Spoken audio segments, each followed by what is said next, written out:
Today is more about debate, thinking, and talking about the subjects that were involved in this project ensemble. So for those who might not know, this project meant that two choirs, one from Malta and one from Spain, and a Portuguese collective with Tim Steiner joined forces to create a song that acknowledges the importance of music and particularly singing collectively to mental health and to raise awareness for that, let's say, cause. We met in Malta, we met then in Spain, but yesterday, for the first time, we met in Portugal all together, and this morning we sang beautifully all together. The song we created will be shown to the universe today, but lively tomorrow. So there's tomorrow this big event, and we will spend this afternoon doing two things: watching Vasco Mendes' documentary about the whole process we lived in Spain, Malta, and Portugal, and also thinking, debating, and hearing about these issues of mental health and the relation with music. I would really like that everyone feels that this is open to debate, so everyone that feels in any moment that they have something they would like to ask, we'll surely give space to that. There's a microphone that can go around, and let's make it a talk and less of a conference. To start off, I would really like to thank the presence of Simon Iguanez from the Arts Council of Malta, that works with arts and mental health, that will open this afternoon for us with a little speech. So, Simon, can we have you here?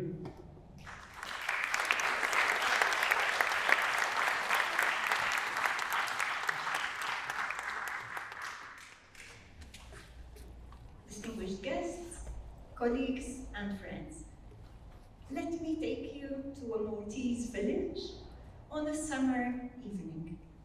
Streets are lit, band club doors open wide. Music spills into the piazza. Children run freely, while older generations sit outside, talking, watching, belonging. Hardly anyone would describe this as a mental health intervention. And yet it is. Because in that moment, what we are witnessing is connection, participation, identity, a shared sense of place, each recognized as a core determinant of mental well-being. In my country, culture has always worked this way, under open skies, in shared spaces, without needing to justify itself, long before the term culture and health entered policy discourse. And now we are being asked to look more closely, to recognize what has stood before us for so long. Why? Because we are living through a time of profound mental health challenges, shaped by conflict, climate change, and displacement. Across Europe and beyond, we are witnessing rising levels of anxiety, loneliness, and disconnection. According to the World Health Organization, 1 in 8 people globally is living with a mental health condition. And yes, Malta is an island, but it is not immune. We are seeing increasing pressure on health services, and beneath this, a slow unraveling of the social fabric that once held people so closely together. And so we are called to recognize that culture and the arts are not ornament, but necessity. To unlock this transformative power of culture and health for well-being through the life course. The question is no longer whether culture matters. This is now beyond doubt. The question is what we choose to do with that knowledge. In Malta, a gradual shift is underway. We are increasingly adopting a whole person approach, one that speaks to body, mind, and spirit, not just the symptoms or the disease. And we are beginning to see culture and health initiatives as not only complementary, but as integral, central to a multimodal, biopsychosocial approach to well-being. This week, ACM launched Cultural Strategy 2030. ACM is Arts Council Malta.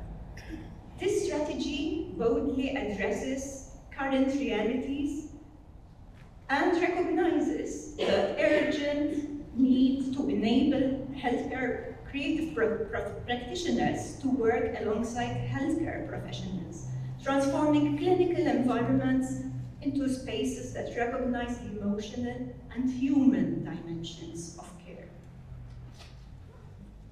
This is where the political challenge lies. Too often, artists working in these contexts are expected to carry complex social and emotional responsibilities without the recognition, training, or stability they deserve. Too often, policy continues to operate in silos.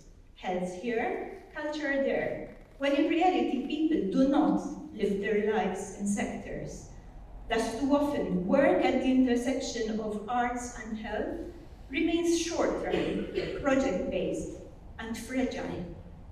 The next step is clear. We need to formally embed artists and creative professionals within Malta's healthcare system as part of a national effort to integrate culture and health. Looking ahead, several priorities emerge. First, we're looking to embed culture and health more firmly within policy frameworks, ensuring that it is not treated as an add-on, but as an integral part of health and social care systems.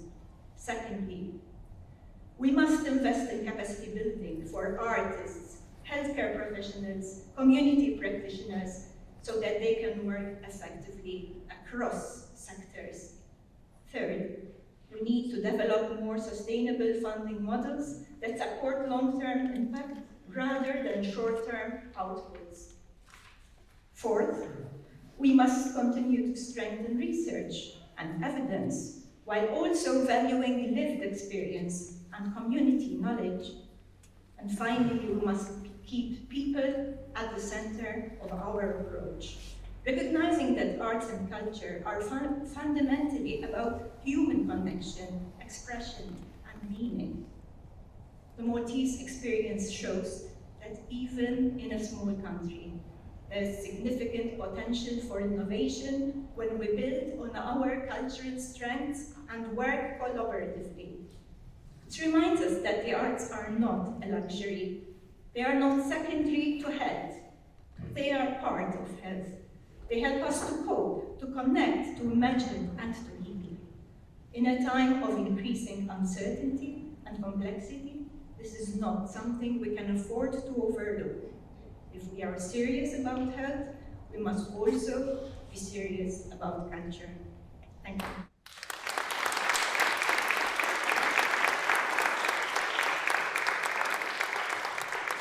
Thank you so much.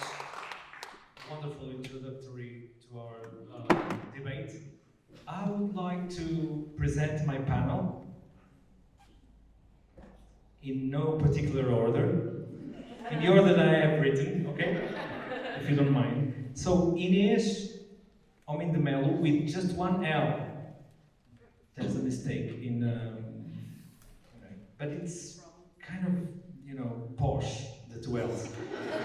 She She's a psychiatrist, also a singer, with a very, I would say, interventive work in these areas of mental health, maybe an activist for awareness in mental health and neurodiversity. She's very well known in a lot of online spaces too. We met her some time ago in a conversation like this, and she's great. That's it. They're all great. Janet is a choral conductor, singer, educator, whose work focuses on practice of choirs for children and youth. Delivers research that focuses that kind of field and methodologies and education on this area. In particular, in Guimarães, she conducts and coordinates a choir here. Some of you watched them last night, Jovens Cantores Guimarães, which is an incredible choir with an incredible amount of work done on the past few, 12 years, just with young people, so there's a lot to ask. I don't know if there's any young people here, but also Carlos Correa, that we know as Kaká, he explores the human voice in several ways, but we invite him in particular because he coordinates since even before 2012 Capital of Culture in Guimarães, a project called Outra Voz, which is a community choir, let's say it like that, but it's also a social experience, and musically a very interesting way of singing together. It's a very diverse choir, very big in scale, and operates in a kind of different way as other choirs because they're not only one group, they don't meet in only one place, and as repertoire they invite a lot of composers to write for them, and they work for projects, so they have gone from avant-garde, really weird things, until very traditional performances, which is with a very diverse group from the outskirts of Guimarães, the center of the city. So very interesting also in terms of coordinating a choir or a collective singer thing. And Mr. Tim Steiner, which I know nothing about, is a composer, is an educator, he has a lot of experience in these areas of collective creation, I would say. And we worked with him for a long time. Now we've worked for 20 years together. We met at Casa de Música, where he kind of was the founder of a very important thing, that is the Curso de Animadores Musicais of Casa de Música. But what is really inspirational, one of the things that is really inspirational in Tim's work is, I would say, two things. One, creativity and the collective creation of something new is always in the core of what Tim does. Not only interpretation or just doing music, it's a lot about creating something new that didn't exist before. And the second thing that Tim brings to the table every time is he is a pain in the... because he's always thinking and connecting dots and always connecting everything to everything. So anything that someone says might be a metaphor for something. That is really inspiring and interesting for this conversation also, because I think we'll try to make it about daily life also, and not just about what artists or doctors think about things. Did I present you in some way? Kind of. Sorry, I hadn't written anything about you. Sorry. It did a lot of things. Go check it out. I would start with some general considerations that Simone did already, and that thankfully in the documentary are too. Just to start our conversation. So before COVID-19 pandemic, mental health problems affected around 84 million people in the EU. That is 1 in every 6 persons. These figures have only worsened since then, right? Mental health issues spare no one. They affect your neighbor, your colleague at work, your best friend from school, your most cherished. It doesn't depend on status, on social background. We say that music can make change, can make a real change in the world.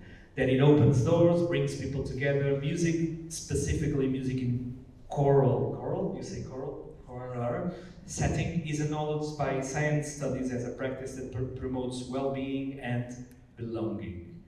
That provides social support, raises trust, confidence, and gives a focus to the future. Also, of course, is a way of expressing emotions.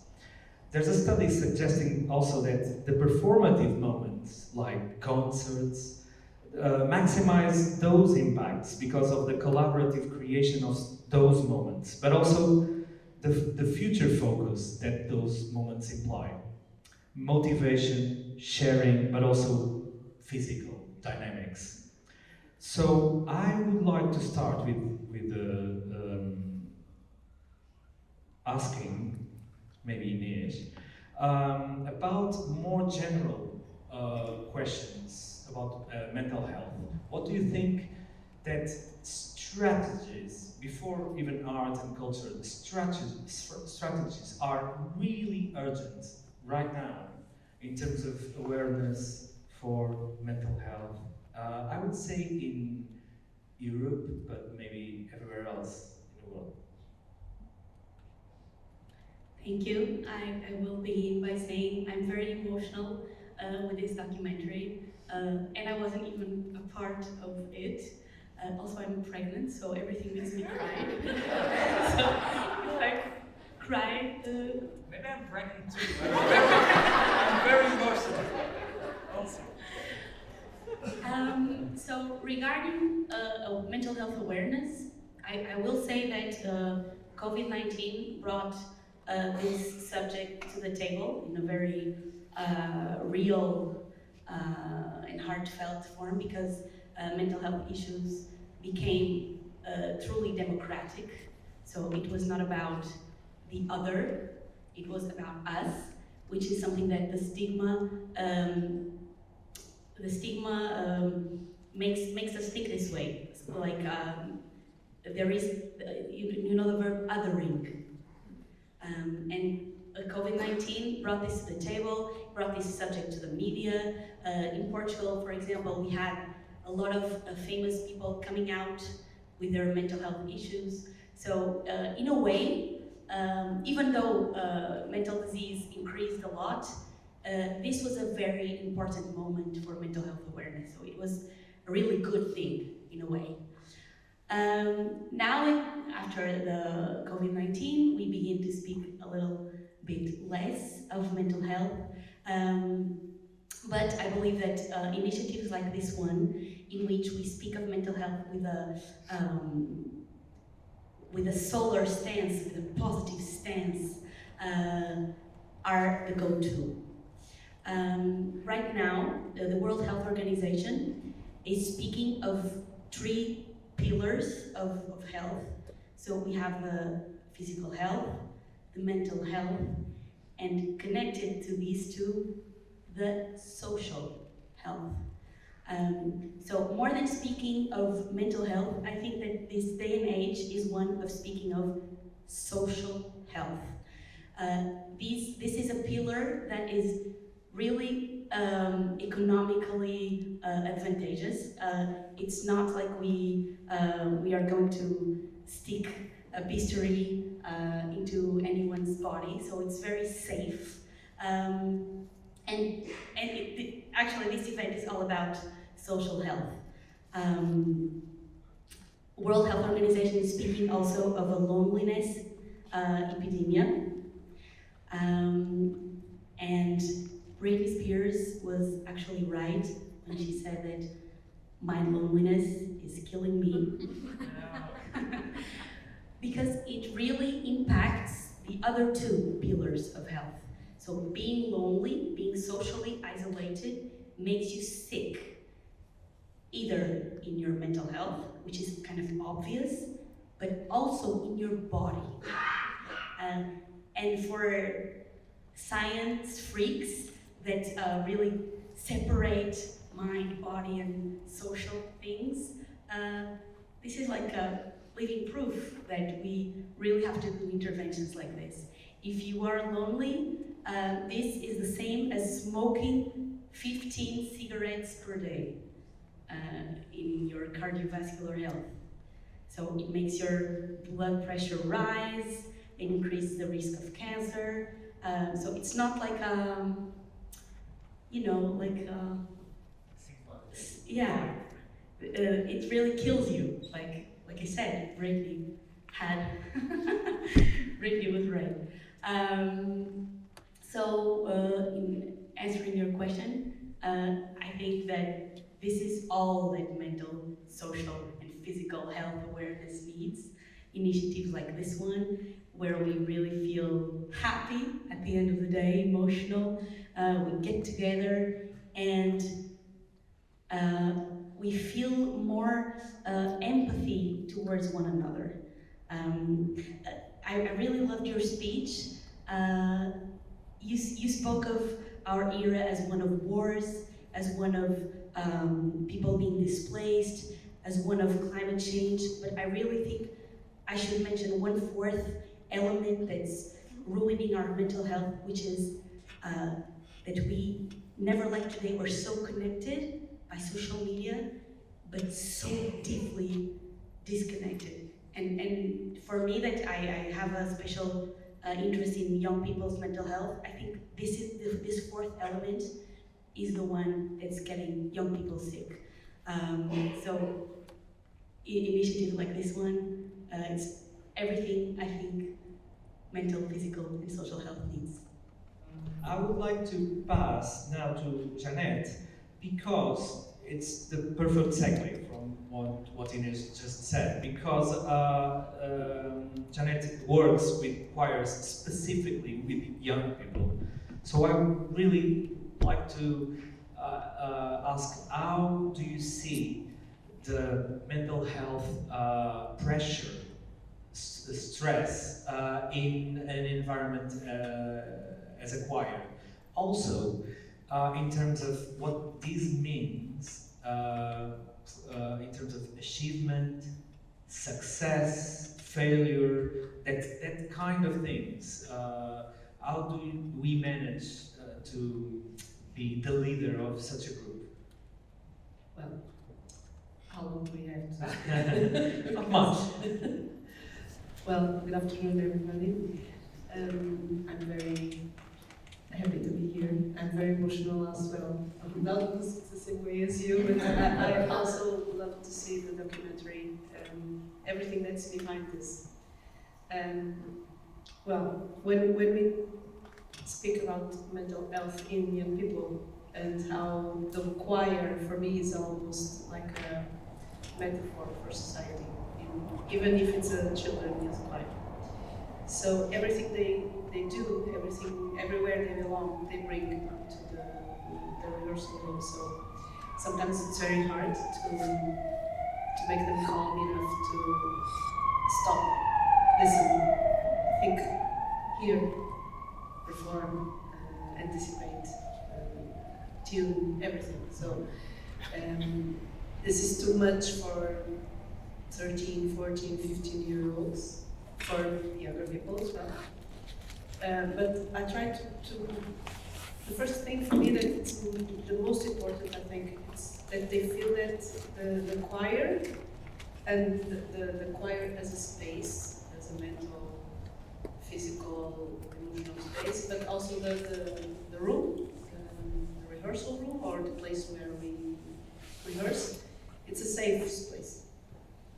place where they are not, I cannot be honest and say they are not judged. Of course they are judged, but they have to understand that society will judge them, and they have to learn slowly but steady to live with that kind of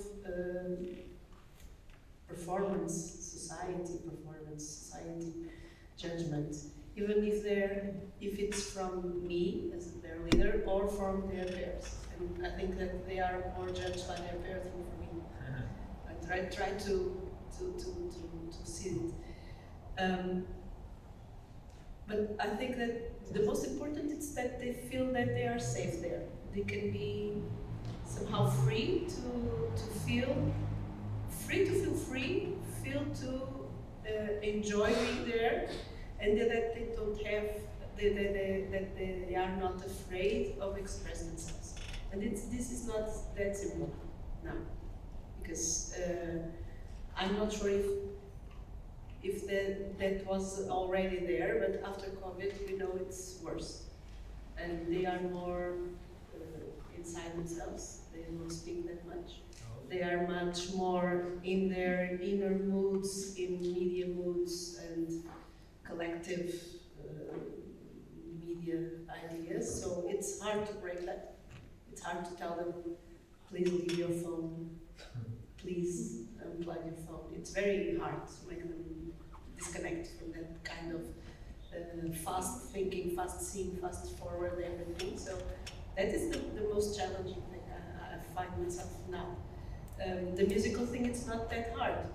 This is for me my biggest challenge now as a leader.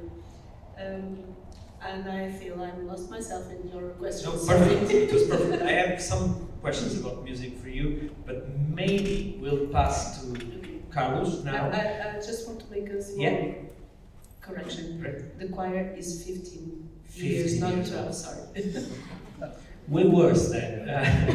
I would, Kaká, with you, ask you, I guess the challenges with mental health in a choir like Outra Voz will be different from a young choir like Jovens Cantores. What kind of experiences have you had throughout all this time also that were meaningful in terms of maybe changing direction of the course of the project or adapting the course of a project like that? Good afternoon to everybody. Thanks for having me, for the invitation. Congratulations on your beautiful project. It really resonates with lots of stuff that we do here. We don't really think about Outra Voz. Outra Voz translates to another voice, so it's mostly about others. And so, we are a little bit misplaced because we are not like a choir, you know. We don't think of ourselves like a choir. And I say this because there's something that I think it's important about the mental issue. That was something that the World Health Organization already anticipated in 2010 when I started designing the idea of a festival that then became Outra Voz. They already predicted that we had a loneliness pandemic. So this is something that we're expecting to happen, and now we can see all around. So anxiety levels, I think that everybody can feel them, and we see that everybody around us is a little bit more crazy than usual now. No? I don't know if it's the war or if it's pressure or we don't know, but it's really connected to social media and the way that social media tries to engage your brain into something that is mostly for selling stuff. It's really about that. No? Outra Voz is not a choir in the sense that we think that everybody can come. So there's something about mental health, I think, on it, because we like the misfits, we like the ugly voices, we like the out-of-tune voices. Of course, to make a show, to make a spectacle, you really need to look at the group and think the show from them, and not just imposing stuff, no? A little bit like you, but more in the sense of the aesthetics that we approach. So, when I was a young guy, I like heavy metal, so I like very much those growling voices, and I was, what these guys are saying about, what, I don't understand what they're saying, but why they are like so, you know, when I was screaming in my room, my mother was like, what you're doing? You're a crazy guy. And I was like, how come society looks to these guys like crazy guys because they only scream? That's something weird. So I started screaming a lot more. And then someday I was like telling other people to, what do you think if you want to scream like a maniac? How come we do a show about this? Why not? It's all about like the proposition that you make. And Ultravox lives a little bit like that. Like some weeks ago we did a show and I was directing it like for the first time, and I was thinking, well, there are really like, you know, people from all ages, and we just, it's making a proposition to be together. So I have a proposition, would you like to be together with me to make a show? And they come, they believe me, it's crazy. Trust. They trust me, and we do like incredible stuff that they are like looking at me and say, are you sure about this? Isn't this just crazy, man? But they trust me in doing it, and we can make marvelous stuff. But did you have to adapt anything throughout these years so that trust, that is a very important word in this thing, happened? Or was that the proposal since the beginning was trusted? Well, I think it's really about this idea of the other. So it's really important to listen. That's the real important factor. And I think that I started Ultravox singing with everybody for 2 years. I had like 9 rehearsals per week because I enjoyed it and because I really love to be with everyone. But every day, every time, every opportunity, I don't know, just by living, I really interest me about who is this guy that is singing with me.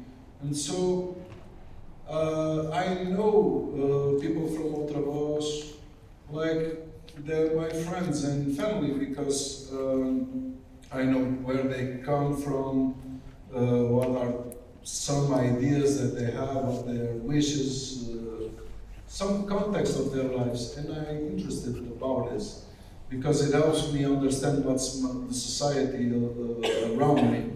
But really, I think the connection is made about the idea of listening. That's like one major pillar. Before pass you to Tim, just one thing that is, it may seem like a small detail, but it's important, is that Carlos is actually a computer engineer. So he's not a social worker or even a musician. He, as a lot of us, started doing other stuff and then got in this business of. Also, he has a degree now in media arts, but he's almost, he said. So, engineer. Thank you very much. For Tim. I think most of what was said would resonate with your work team for now, but I would like to ask you specifically about the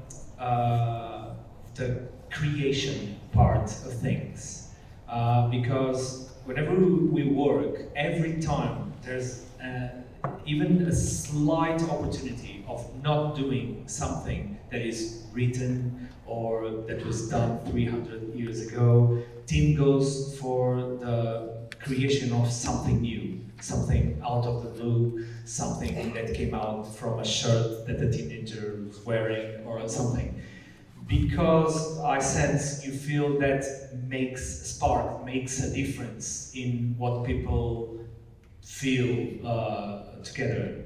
Do you want to tell me about it? I think it picks up from something Carlos was actually saying about the thing about listening, where even when I was young, I could not understand why my music teachers, when they heard me play, their default would be to say, "Oh no, play it like this." But, and I was a young kid, even younger than some of you, and they were never that young. Everybody has a unique voice, and the moment that you negate to listen or to engage with the uniqueness of people's voices is the time you start to form a disconnect with people, and the time at which people start to disconnect from being part of collective music making. I've always had that experience. Unlike my esteemed panel here, I'm not a singer. I don't sing well, which I think is a help on a project like this. I like to refer to my cloth ears. My ears aren't great, which is a brilliant skill for a music leader and director. But I instantly react negatively when somebody tries to tell me how I should sing and what I should sing. I've always hated it. When I was a kid, I hated it. I hate it now. I sing what I want to sing in the way that I want to sing it. Now, when you're with a group, I'm aware that there are people like me in that group who don't want to be told what to sing. And I'm inherently interested in the sound that people have and what they have to say. So when you do, I mean, you were saying, Carlos, which I thought was very inspiring, we don't, I can't forget how you said it now, but there was something about being in there. You sing the way that you want to do. You talk about screaming and stuff. And when I'm in a group of kids and someone's like screaming a song, it's like, rather than, no, don't sing like that. It's like, how are you singing that? Can you sing? Can we hear that? Can we all have a go at singing it that way? And then there's a uniqueness. You're engaging with the sound and the energy of the people that are in the room, rather than having this preconception of the way that you should sing it before actually hearing those voices. And it's that leads me to always want to create something new, because if you start from the point of view of trying to sing something that is already prescribed or written or has an identified sound, you're creating problems for yourself, because you're trying to make a group that you don't know how they sound sing in a way that you've already decided, rather than thinking, oh, that's a nice idea. I like that idea. I like that screaming thing. Let's try it that way. Oh, no, you don't scream over here. How would you sing that? And I like that. I like that badge that you're wearing, the eel. What's that about? What's the eel? You've got one as well. What's that about? Let's make a piece of music about that. Now, if you start from the point of view of let's sing a song by Schumann, you can do that, but you're sort of setting yourself up to fail before you've started, because it's like, it's the wrong way about it. You can come to that later, but I think listen to the group. I like to say, as I bored you with over for years and years, these people, this place, this time, who are the people in the room? Where are we? And when are we? Because every moment is unique, and every moment has the unique potential for something, and it will never be the same again. Okay, thank you very much. I would like to ask you one more thing, maybe for everyone, and that is now about music specifically. Tim started it with the Schubert thing, but I would like to ask Ines. So,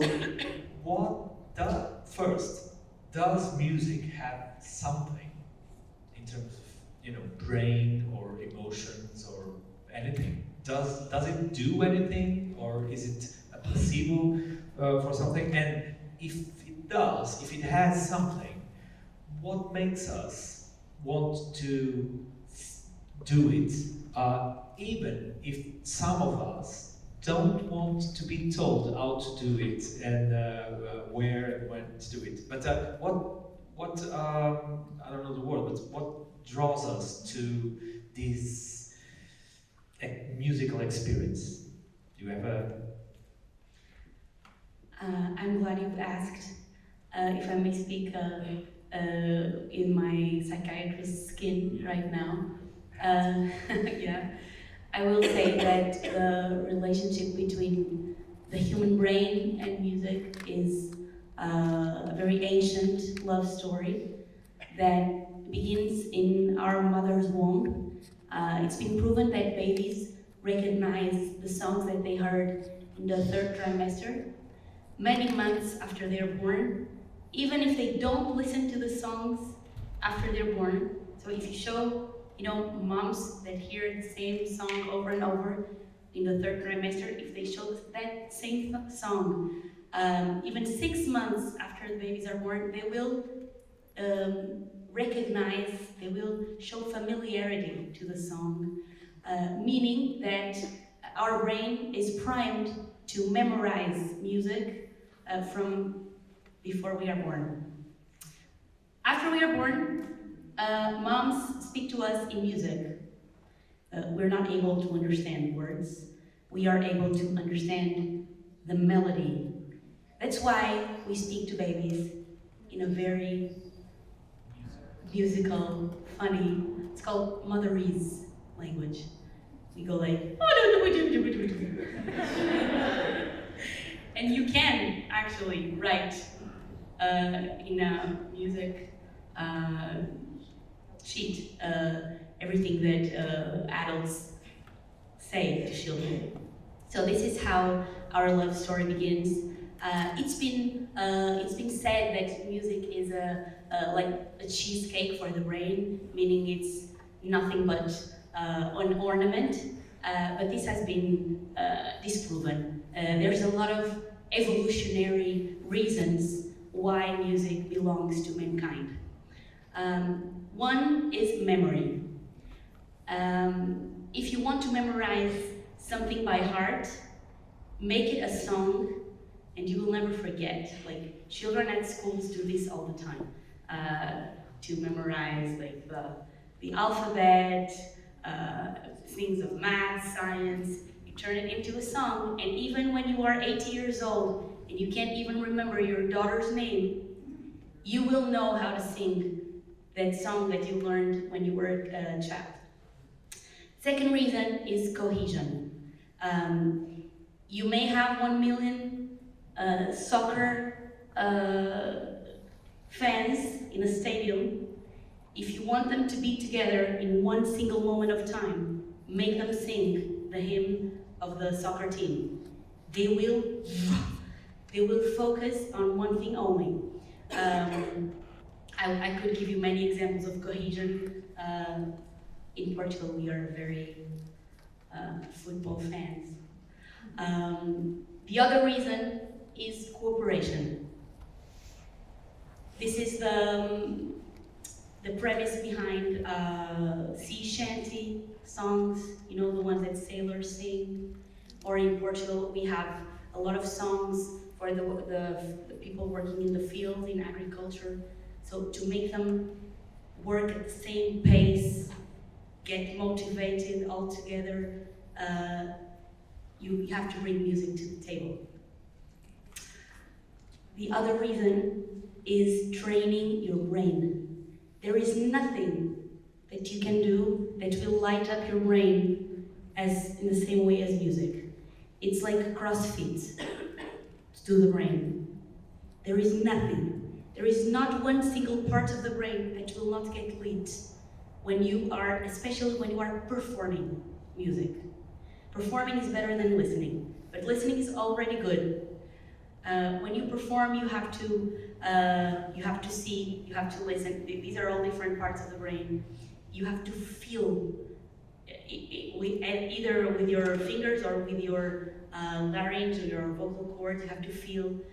You have to feel in your emotional brain, which is called the limbic system.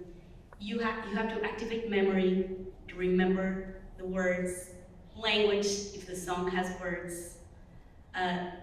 There is nothing like that. The only tied thing, like the second place, would be dancing. Dancing is already very stimulating in many languages.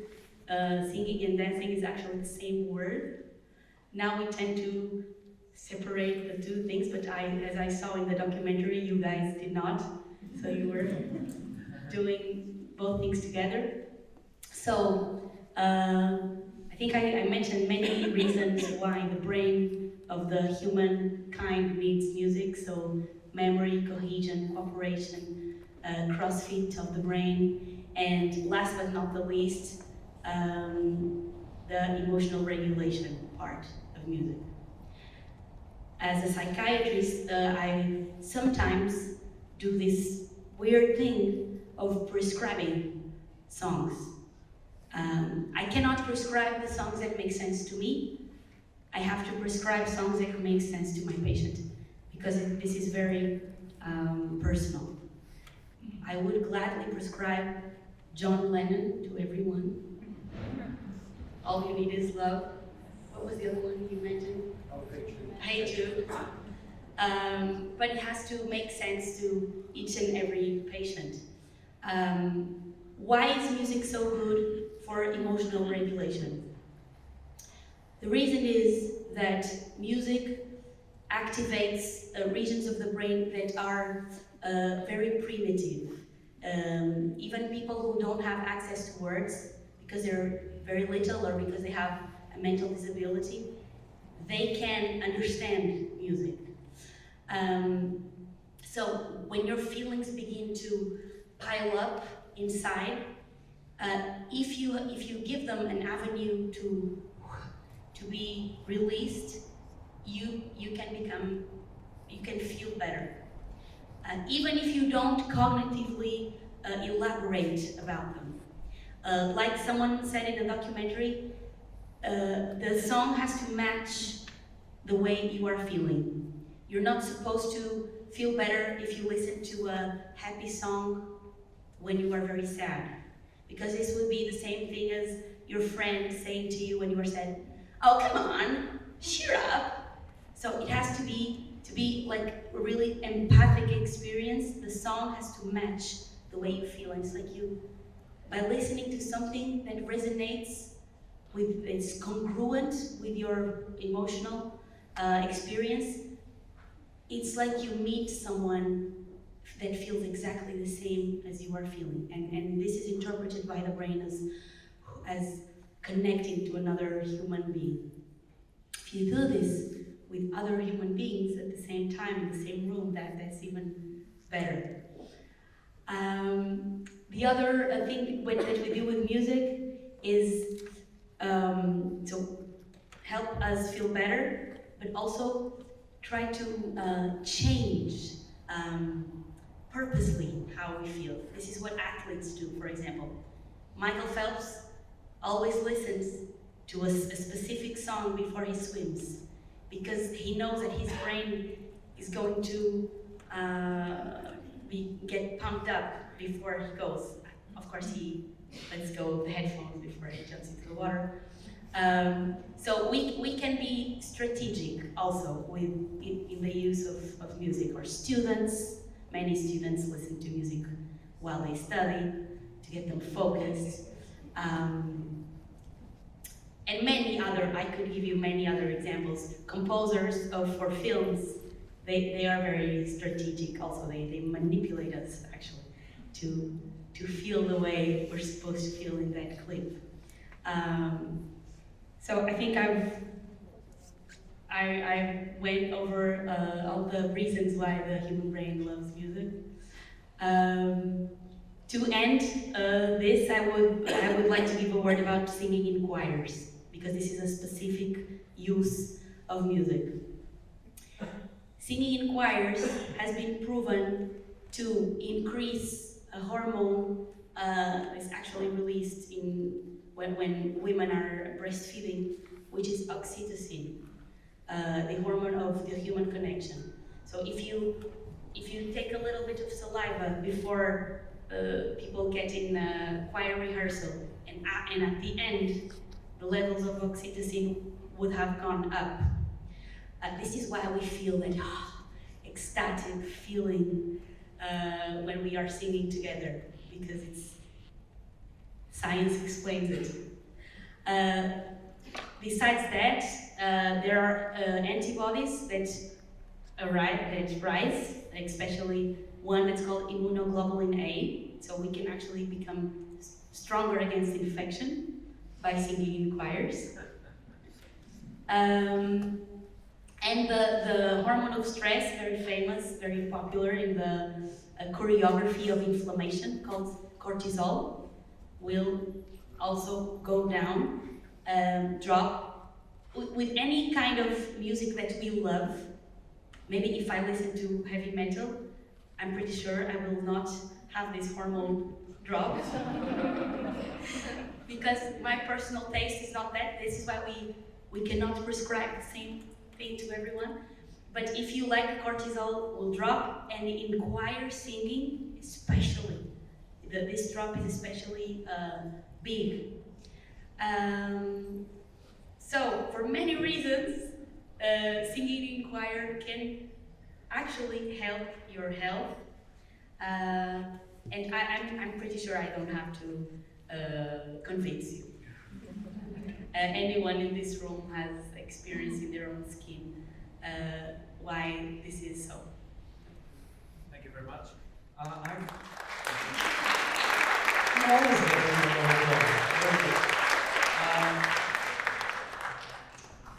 Before opening to everyone, and we would really love for this to be open and for you to, intervene, ask questions, or I would like to make a question for everyone of you, whoever wants to take it.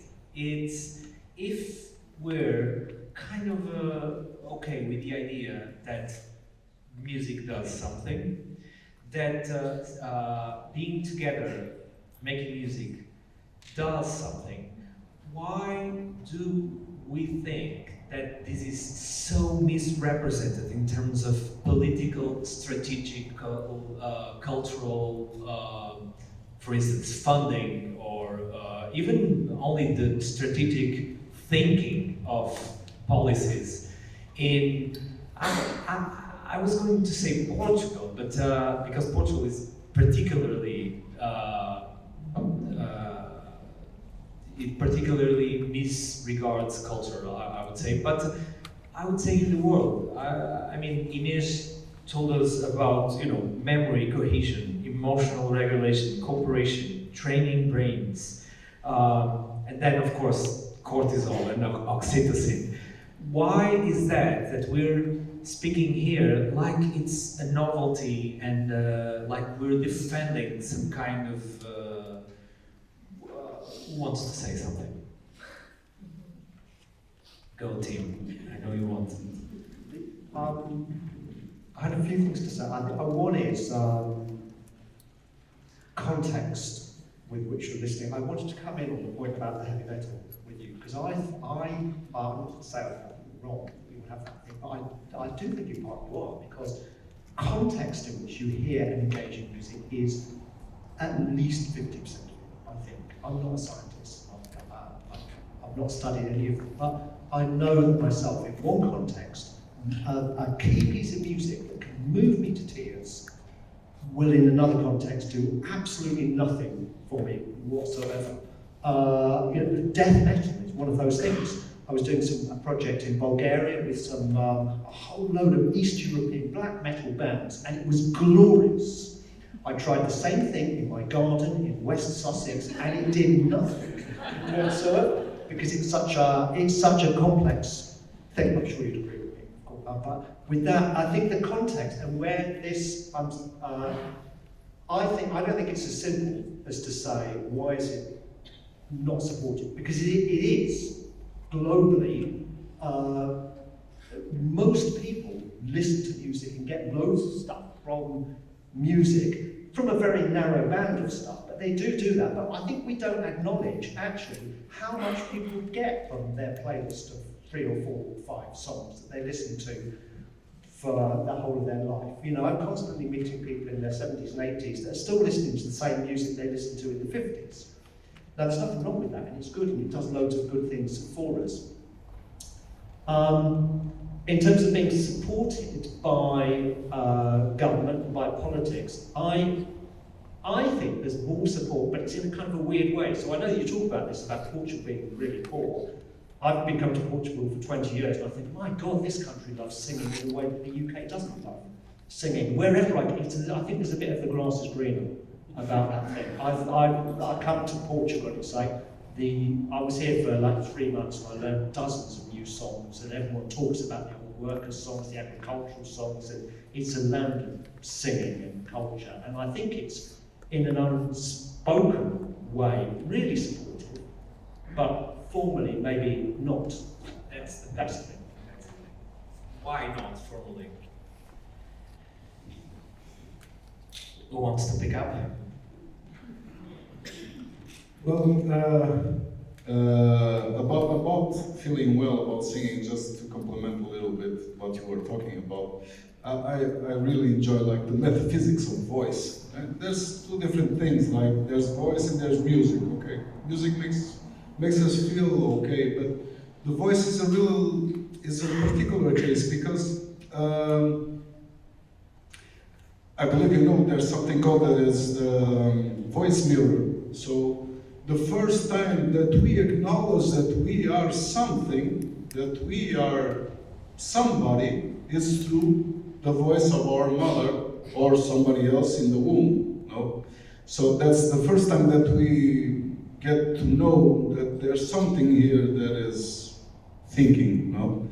And then there's other thing that is really like so simple and so important, that is like the first thing that you do when you are born is breathing and screaming. That's the first thing.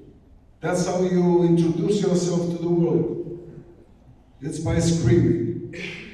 So it really, it goes down to vibrations. And everything in the universe are vibrations. We know that from some time ago. Not many time ago, but we know that everything that is around us is vibrations. Is oxygen that is beating down and up. That's my engineering aspect.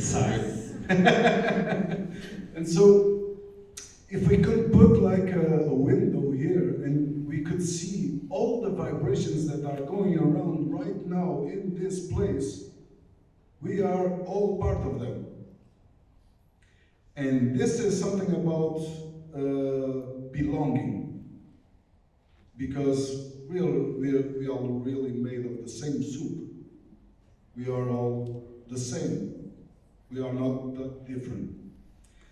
And since we were born like people that cannot walk, and are not like the other animals that begin walking and feeding, well, we need people to take care of us. That's why we are social beings. That's why people are miserable having children now, because they don't have this, the social structure like their parents, their grandfathers, that can take care of the kids. And one kid is like huge work. I don't know, because I don't have kids. Prepare yourself, Inés. That's the message. Beware.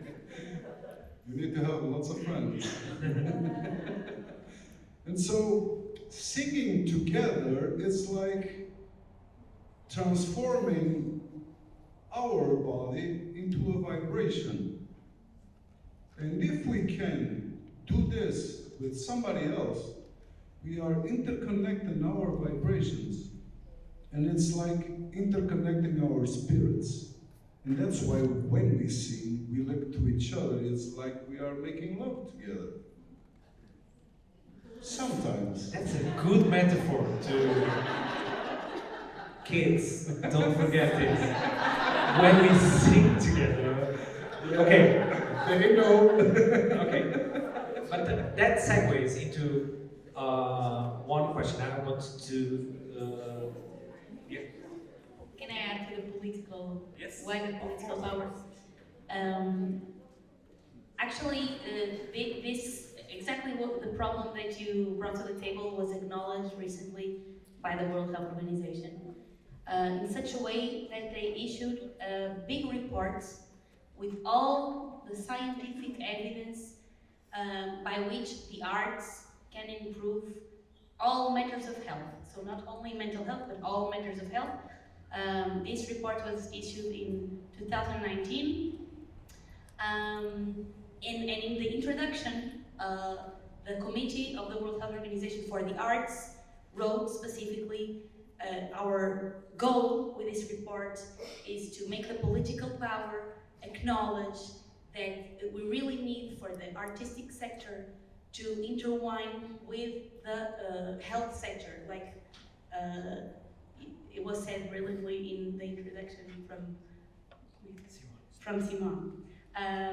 So this is real in all Europe, in all the world actually. We have, especially, I would say, especially in the Occidental world, because we tend to see the arts as kind of this wizardry, witchcraft thing that has no scientific or it's mysterious, and it's not. It's effective, and it should be integrated in healthcare.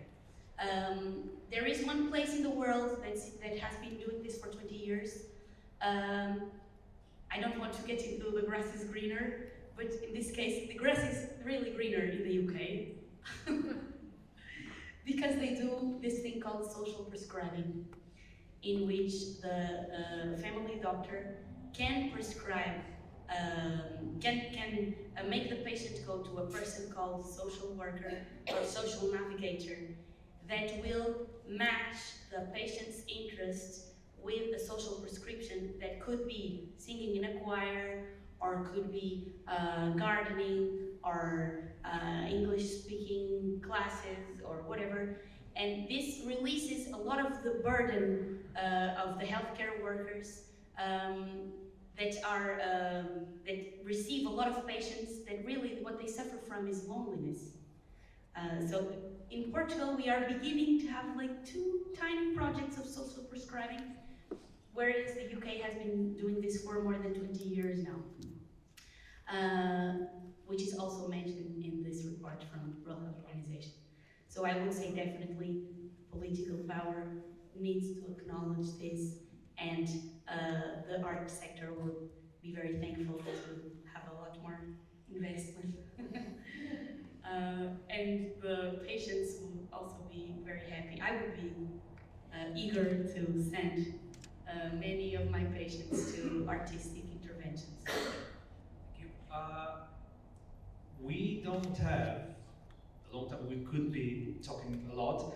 I would mention just that one thing that Tim is doing that matches the thing you were saying is Orchestra, a project, a very interesting project that matches healthcare and the NHS in particular, and music. If you want to talk a little bit, but I wanted to ask something to Jeanette that just so I don't forget. And it's a very simple, I think, very simple question. Is that if you sense that in a choir, even in rehearsals or specifically in performance, if you ever sense that the group together is feeling what Carlos was describing. If even in teenage years, you feel at one time, like we always, I'm sure we all felt sometime, like, oh, we're together, we're vibrating together. Do you ever feel that? Yes, several times. And- I feel very lucky. Do you think they feel that Yes, too? they do. Okay. They do. I think that they do it and they feel it even better than the adults. Although they don't know sometimes how to express it, Okay. or to translate it, or explain it if I ask them. But they do. And they do because they perform better in the concert than they did in the rehearsal, most of the time. And if they are, for instance, if they are very comfortable with the music they are singing, they sing it for some time, they are strong about what to do, they are very eager and connected with the text they are saying, the meaning of the words. We work with movement, so we don't stay static most of the time. Sometimes we do, but most of the time we don't. So I try to make them create an inner story or an out story when we perform, for instance, and we build a sequence of songs connected through movement and placement and staging. So that this is something for the public, but it has to be inside them as well. So sometimes we create a story that sometimes it's nothing to do with the text or the songs. Most of it has a practical reason as well, because it helps them to memorize, helps them to feel the connection of the music. And when every part of this is well organized and connected, they free themselves about the difficulty of the music, the tuning, and the polyphony, and the piano, and me, and lots of things. And yes, they get it that they go into that flow state sometimes, and most of the times in the most difficult places, in the most difficult situations, the most exigent publics, to sing in, Palau de la Música. And I was shaking, and they were. The oxygen raised there. We are here, so okay, that moment, and it's always very special. It's always very special, and I have a play, a special thing I do with them. When I always teach them since they are 10. If it's okay what you are doing, I stop and let them.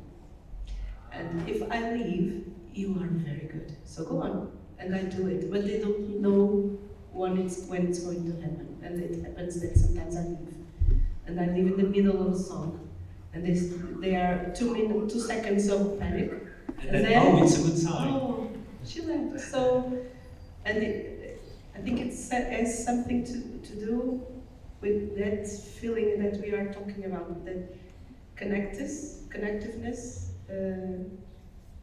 A word that I liked, I discovered it not long ago, witness. The building of a sense of witness. It's more for me in choral settings and as a choir leader working with young people. For me, it's more important to work that on them. That they feel that they are one, not, oh, there's another people over there like me. Okay, they know it in school. They are teenagers, everybody's different. Everybody hates somebody, everybody loves somebody. So, okay, it's their way of seeing the world in black and white sometimes. And sometimes for me, it's very important that they know all the colors, all the declinations of the colors of the rainbow, and that they can discover that they can build something as one. And the choir should be that idea of that if they are connected in doing something together, what happens, it's better because they're together. So, as you told in the documentary, singing together in some places as human. So thank you for it. It's very nice. Thank you very much. And Thank you. I will try to open to questions. Anna will be our host, you say, our steward, of microphone steward. There's a question there, and we share this one.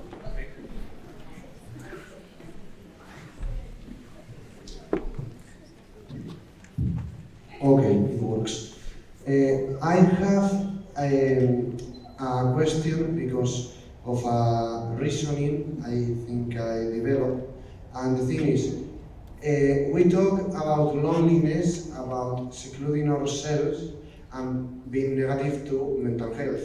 But the thing is, do you think that when you take a song, put your headphones, isolate yourself for music to, let's say, forget, to try to have a moment for yourself, is it really isolating, being alone the problem, or is it more about what you think when you are alone?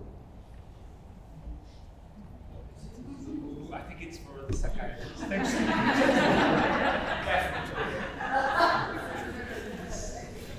There is a difference between loneliness and solitude. Loneliness is the feeling that the number and the quality of the relationships that you have with other human beings is very poor. And you can actually feel lonely in the middle of many people. Whereas solitude is a desired moment of being on your own, say for creation, for introspection, thinking, studying, with no suffering. It can be a very pleasurable experience, even inspiring. I would say that someone that is never or who is incapable of being alone, that would also be a red flag for something. So the moment that you described of you being on your own with your headphones, listening to something or digesting, metabolizing something, it's perfectly healthy, fine, and even desirable. Thank you. You have a question? No, it's just to complement what you were saying. That's about complementing also the idea about how these things are not even more supported. Yeah. One thing is, I will sell you music for you to buy and hear by yourself. And this can isolate you. Other thing is, you stepping out and singing with others. That's something I cannot sell you. And in a capital way of seeing the world, I don't know if something that cannot be turned into a commodity is something that you will support as a government. But these are different ways of what you were talking about. The perspective that the Malta government has is really astounding and different, but it's a capital world, so maybe that's the reason. Just like Maybe capitalism is the answer to everything. any more questions? I saw no. Anywhere? Really? Was this these?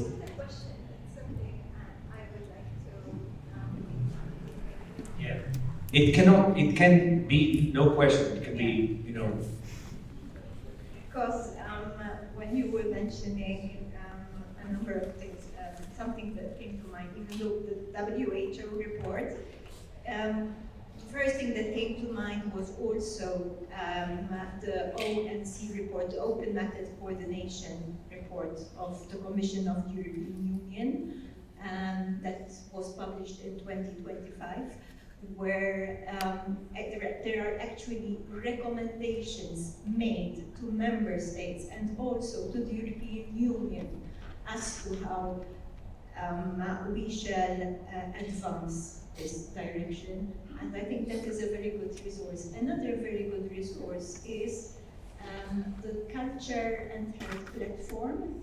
They have a database of best practices that can be adopted and adapted also, because cultures are different and things don't work. They don't always work in the same way. They hardly ever do. But I think it is very inspiring. So I thought I would flag it up. Thank you very much for that. Any? I was going to say that the capitalism involved that you were just talking about, and also the social prescribing in the UK, which you're right to talk about that.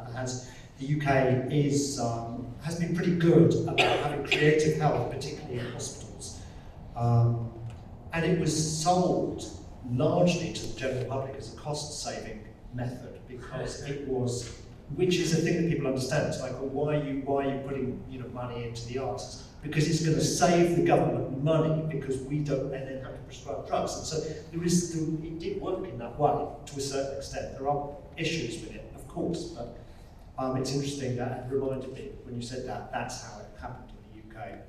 There was one thing I wanted to come back on about loneliness and solitude, which I thought the difference between those, and then I don't think we've got time to get into this now, but those I was considering with our two choirs. I was going to ask, so we have the Maltese choir and the Spanish choir. I was going to ask who has felt lonely being in that choir at moments when you felt you weren't part of the choir, or shouldn't be there, or didn't understand what was going on, or hadn't got the notes from it, or felt you weren't good enough to sing, and how did you cope with that? But I don't think we've got time to address that. Thank you very much. You throw a bomb. How many? And I saw raising hands, and then we don't have time. But that's but that's something me and Tim talked about, because our effort here is to raise awareness and.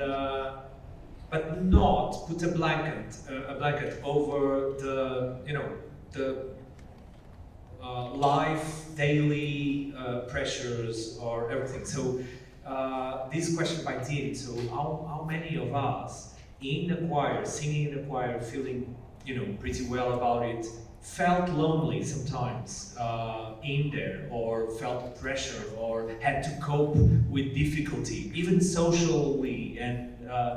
So there's something there too, but maybe, do you want to say something? We have like 30 seconds more. I would say that it is definitely possible to feel lonely in the midst of a group, but for what I have seen in the documentary, I would say that both choirs seemed very, very friendly for the weirdos like my patients are, or the odd Pokemons. I have a ring that says "Stay here," which is my mantra, and I think that this group, I may be mistaken, but I feel it's a very welcoming crowd for those who are different or who suffer, which is also the lyrics. It's echoed in the lyrics of the song. We have here One question, Aida? I only want to say, before you were talking about, sorry for my English, I hope I can do It's this. very good. Before you were talking about the social media and the mobile phones in the young place. So our children, our kids, they were looking the mobile because our magnificent conductor, Sophia, is translating lifetime everything in WhatsApp. That's a good one. So I thought that I was looking at you, and maybe you thought, because I know on the stage you can see everything. Ah. So it's like maybe it's not for that, but Sorry, I did this. Yes, me too. I had no idea. No, sorry, I was referring to rehearsal rooms. not But it here, has another not reason here. that I want to say, that behind the music in our choir, this is, that we provide them, that they could understand everything that we want to share with them, and it's not only music. So Oblana, that's both Spanish and now the acronym, it's that, and I think it was like really nice to say that you were looking the mobile phone because they are kids and they are young people, but they were understanding or trying to understand everything that you said before. We would never. Thank you.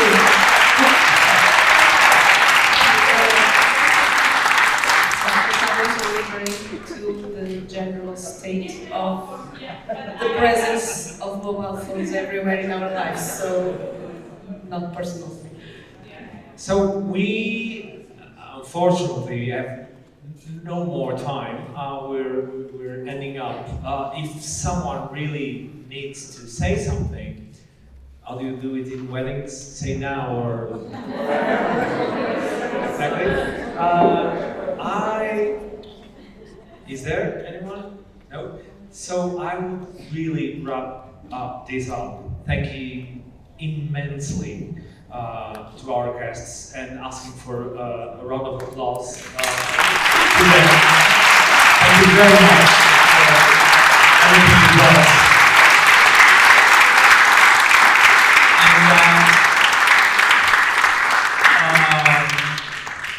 Thanking also you guys for being here, and a round of applause to you too. Thank you very much.